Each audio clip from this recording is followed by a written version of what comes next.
گهدارو بینرین آرک تیوی و ریباز نیوز از بر خوب دمی وان خواه برس صدیق شرنخی شرفکار سیاسی کنه ها دی باوکی راست تفلی بولتنا مبیان جیرو مال ما یطایبت به لسر اکران آرک تیوی و ریباز نیوز لورس برس صدیق لدار خستنا کنگره چاردهان گلکسپاس یه پارتی دموکرات کردستان دست بکیده تشواد نرخینه. بله کنگره پشتی 12 سالی سبب کرونا و سبب آسیتنگ کتن پیشاوی کنگره ده پشتی 12 سالا گلک تشت کتن سر حدوده گلک گوهرتن چیبون گلک پارچه بون حرکت کردی عراقی ده چیبو گلک پارچه بون جهان ده چیبون اف کنگره هات براستی تشتک وکا گوتی کنگره کی مفتاحی بو کنگره کی گو کاری بو بلوكك نو وقابل نو حركات كردي سوري عراقي لدينا وعموم كردستان رجدينا يا تشتا هري جرينج ما وكا قوتي يا بهتر دلي ما يعني ايشان وقتي كك سروك مسعود دركبي ودبيجي خدي عمري وكا قوتي دبيجي هجر خدي عمر دامن از نامين حتى كونغري وريجي ودخازم از السربي وكا دارا انسان بجن دارا السربي خوا از بهي ساغ از بيج ما بخاطري وري بدي خورتا وجينجا وبدي قورينوش خورتين ما يعني اف تشتكي فر مظنبو تضحيك بو جهر كثيرة خوياكرن انه اوی جامعه ها نه هماوی داخوازاوی سلطه بو داخوازاوی ازیتیای بو تنه دخواست وضع کردستان ریکوپیک ببه و دوورا بیجه و کسی دی کرم کلن و از تیبیرامه دو وقت حکومت کردستان اقلیم شبو هنگی دیسا جی تبیرام دست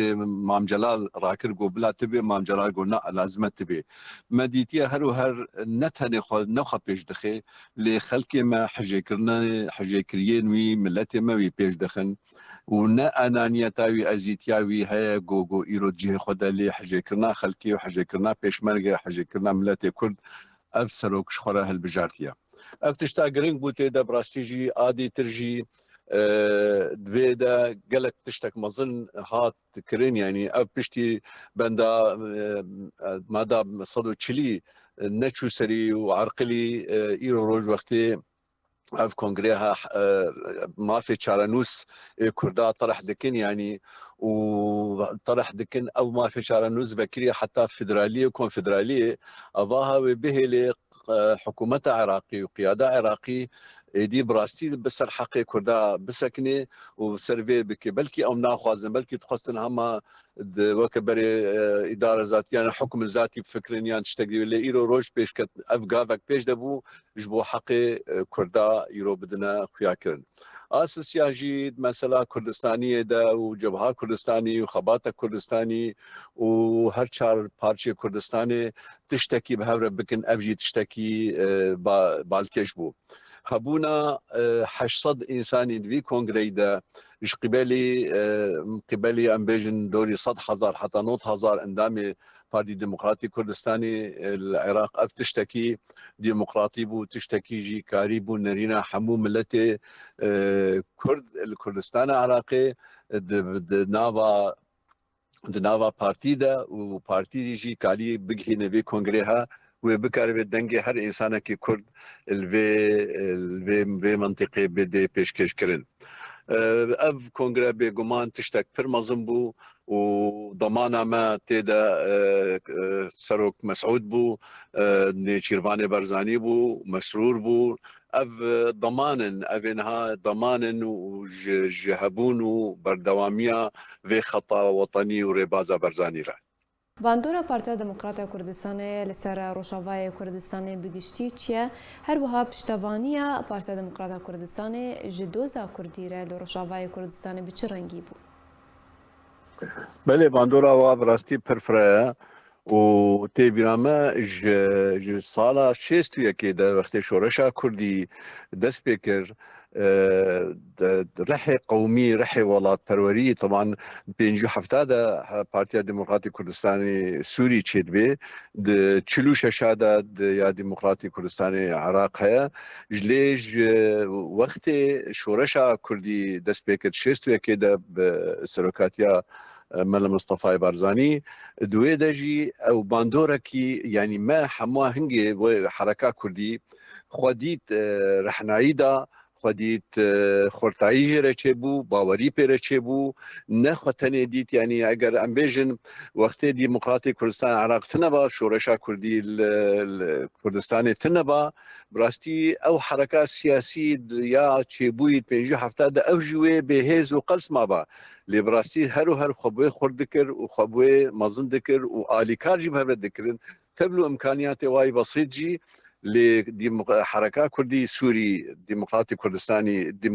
كردستاني هنگه شيبو حركات كردي سوري آليكارا شورشا كردي كر وشورشا كردي جي يعني حتى خلق ما سوري جي چون خبا بونا پیشمرگه بوارا کرن لي او دوستاني ما او خبات ما او اخلاصها بهبرمان حتى جو حركه مزند بنجي ام بينن ما كونغري خوي صالا هفته كونغري وطني جي ملودر شكر وتاثير بن تاثير وادبون بن بجريا وابو بن آلی کارواده بو او کنگره هاجی چه بو و جوه هنگی حتی نهاجی سال شستی حتی نها يعني ام باندورا حركة كردي عراقي كردستان عراقي السرمة بهترج يا تركي وجيا ايراني بهترجي ام بهتر خود بين نزيك وانا واوجي خود بهتر براستي خود بين جي بجدير والي كارج مرجي حتى انا روج يعني ان بينن نها وقت پیشمرگ روج بحضاره پیشمرگ روج الورن وخلوا قرتن وتدريب دكن وخدي دكن واليكار دكن ان بينن بجدگيرن وقوتكن جمره كيجان روجي وقت حركه كردي لبك تشتكي بك افتشتكي نها عندك تشتكي جرينجا لايرو رجي ام هر يعني قلتلين تالي مثلا برينها نيتشيرفان قد اگر هجر كرد سوري لبدو بكن حتى نسبتي حركة بهذا ومجلس عما أقل بكن إما أمي آلي كار بكن أمي بارم تبلو وإيرو روج أم دبينن مجلس كردي دوست منا نزيك منا أمبانا اللي أجر أو كنجي لبدو بكن أمي بجدجيري وابن أو وانا تجارة تدخلك نيجاتيف نكرنا لهر وهر بجدجيرن آلي كار جمنا وكنجي أم هجر مكاريبا السوري أم بخابكنك وهجر نائيرو روج فيدا خدابا عليك وحركة ما تشوساند بان براستيجي ما بهفرة ما وكسي هي جو إيرو حتى جارة أولجي دستابلند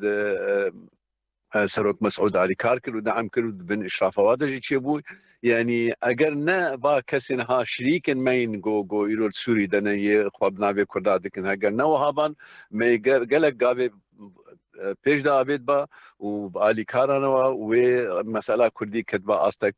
دیتر ده يعني ليه مخابن تديت مشكلة الجماعة مشكلة الجماعة اوانا هر وهر آلی کار دکن دویده جارك دي جي دبيجن يعني دسي طرح ديمقراطي كردستاني عراق تشنجارانا سر تشيكرنا كونغريك نتوي او كونغرا نتوياها نها برشابي ما وما دخز يعني كونغريك نتوي تشيكن وجحمو ام دهر شارج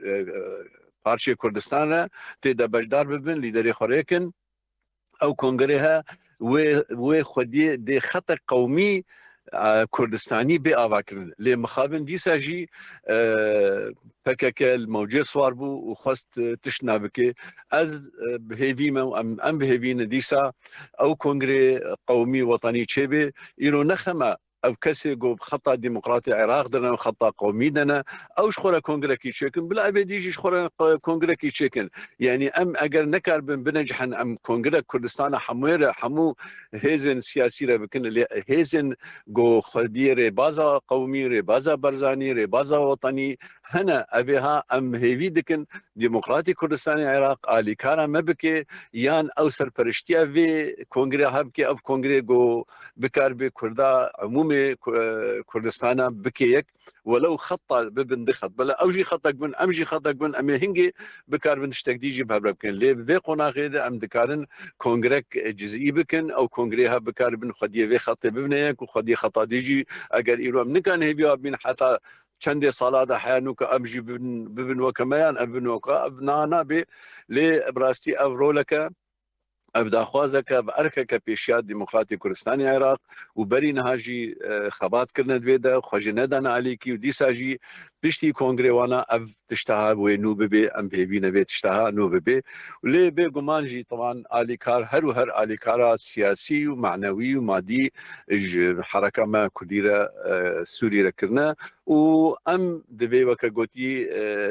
هنكوف بن ام لايق بن جبي آلي كاريرة أم دبي خوا بيش بخن أم دبي تشتكي بكن جبي حركة أخرى بحيث يعني وهروها ديمقراطي عراق رجي ديمقراطي إيران رجي كرنا هروها دي حركة ديمقراطي حركة كردي تركي رجي كرنا يعني تشتي بيجم يعني نها خلاصة ديمقراطي ايران ايرو روج چاوتي خويا كرن ديمقراطي ايران وقت ايرو روج ايراني كردستان بمباران كرن وقصف كرن ديمقراطي كردستان ايران قوتن امي هرن سريتشيا امش بردر كرن تقديرا ظروفي ورا امي هرن سريتشيا جبونا نبي هجتا ايرانيا انه كردستان بروخين بيشين اللي بالمقابل بطرف دي قلنا اف كردستان يا ماجي نا بافي كاسيه وامي تدبن وبلا تشبي بلا بن ابو طبعا وإيريشة تركاجي كرنج بونا ببي كردستان ببي هدف وببي جهه دربي اشتركارا جي بدي مواقفي وطني الكود ساكنين مواقفي كردستاني الكود ساكنين وكسي جو مصلحه كردستان بخازي تشاو امجي دبي ان مساليها باش ادراك بكن وام تقدير بكن علاقتي وانا دولي بهبره باش نامات جهشت ببورا دما من دس نشان كريا قالك سباس لسر بجداربوناتا برس صديق شرنخي سياسة مدار لسر بجداربوناتا بمرا دفي رومالا سايبدا